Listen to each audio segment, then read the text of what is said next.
இந்த பூமியில எத்தனை கோயில், நான் ஒரு உதாரணம் சொல்றேன். வீட்டுல என் பேரு சண்முகம், எது வச்சாங்க? பள்ளியில போய் மொட்டை போட்டு எனக்கு பேர் வச்சாங்க, முருகருடைய பேரு. என் தம்பி பேர் ரங்கநாதன், என் சின்ன பையன் சின்ன தம்பி பேர் சின்னசாமி, எங்க அம்மா பேர் பாவாத்தா அம்மனுடைய பேரு, அப்பா பேர் பொன்னுசாமி சிவனுடைய பேர். 5 பேரும் சாமி பேராச்சா? சரி, வீட்டுல காலையில எழுந்திருச்சா படுக்கும்போது, ராத்திரி படுக்கும்போது அப்பா வீரனாரு ஐயனாரு என்னை காப்பாத்தினது எங்க அப்பா படுப்பான். எங்க அம்மா ஏதாவது காய்ச்சல்னா அடுப்பு சாம்பல் எடுத்து நெத்தியில வச்சு விடுறான். சரி, காலையில் எழுந்திருச்சோன்னு பாருங்க, குளிச்ச உடனே என் தலையெல்லாம் சீவி விட்டு ஒரு பொட்டை வச்சு என் பிள்ளை நல்லா பள்ளிக்கூடம் போயிட்டு வரணுங்கிறான். சரி, வீட்டுல ஒரு காலண்டர் மாட்டி இருக்கு, அந்த காலண்டர்ல அம்மன் ட்ரேடர்ஸ் அப்படின்னு லோக்கல்ல கொடுத்தது, அது சாமி பேரு.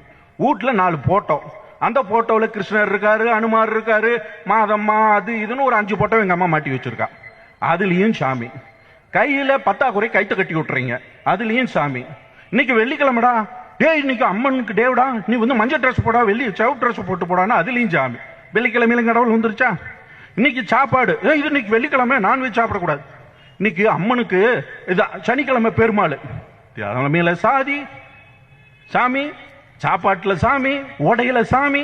சரி, ரோட்டை விட்டு நான் வெளியே வந்தா ஒரு மரத்துல இது கட்டி இருக்கு, இல்ல வீட்டு மூக்கில எல்லாம் விநாயகரை வச்சிருக்கு. ரோட்டுக்கு போனா எல்லா போர்டுலயும் கடவுள் பேர் தான் இருக்கு. அதையும் தாண்டணும்னா எல்லா பாட்டும் சாமி பாட்டுல தான் பாடுது. 24 மணி நேரம் சுத்தி சுத்தி சாமி இருக்கு, அதை காப்பாத்துறதுக்கு ஏன் நீங்க போராடுறீங்க? அதுக்காக ஆட்சி கொண்டு வந்து விட்டாங்க உங்களை. ஓட்ட போட்டது இதுக்கு பண்ணுவியா? நீ வேலை இல்லாதவனுக்கு பண்ணுவியா? வயசானவங்களுக்கு ட்ரெயின்ல போற முதியோருக்கு போன டிக்கெட்டை கட் பண்ணி விட்டுட்ட. இலவசமா போயிட்டு இருந்தாங்க 60 வயசுக்கு மேல, இன்னைக்கு ட்ரெயின்ல அந்த டிக்கெட் கிடையாதுங்கிறாங்க. கோவிட் டைம்ல ட்ரெயின் ஒரு மைல ஏறல. கோவிட் டைம்ல இங்கிருந்து போறவங்க அத்தனை பேர் தாயும் பிள்ளையுமா ரோட்ல இழுத்துக்கிட்டு நடந்துட்டு போயிட்டு இருக்காங்க. எங்கிருந்து? இங்கிருந்து குஜராத்துக்கு, இங்கிருந்து பீகாருக்கு.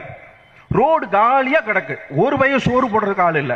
ஆனா மிலிட்டரி வண்டி அத்தனை வண்டி வச்சிருக்கிய, எல்லாத்தையும் டோல்கேட்டா ஏத்தி கொண்டு அங்க இறக்கி விட்டுற கூடாதா? அதுக்கு ட்ரெயின் விட்டு அதுக்கும் சேர்த்து பணம் கொடுத்தா தான் கூட்டு போவேன்னு சொல்லிவிட்டீங்க. இன்னைக்கு நம்ம நார்த் இந்தியாலாம் போயிட்டு இங்க வந்தோம்னா நம்ம எவ்வளவு சொர்க்கத்தில் இருக்கோம்னு தெரியும், எவ்வளவு பாதுகாப்பா இருக்கிறோம்னு தெரியும்.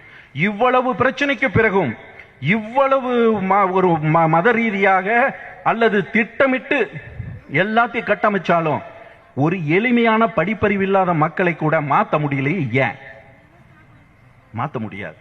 காரணம் என்னன்னா, இங்க இருக்கிற மனிதர்கள் இயல்பிலேயே, இந்த மண்ணில் பிறந்த மனிதர்கள் இயல்பிலேயே ஒரு பகுத்தறிவு சிந்தனையோட பிறந்தவங்க.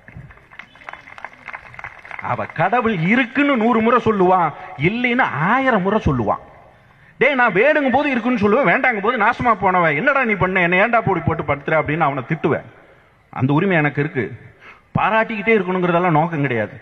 அது எதுக்கு பாராட்டுவேன், திட்டுவேன், அது ஏன் உரிமை. இதுதான் தமிழ்நாட்டு மக்கள்.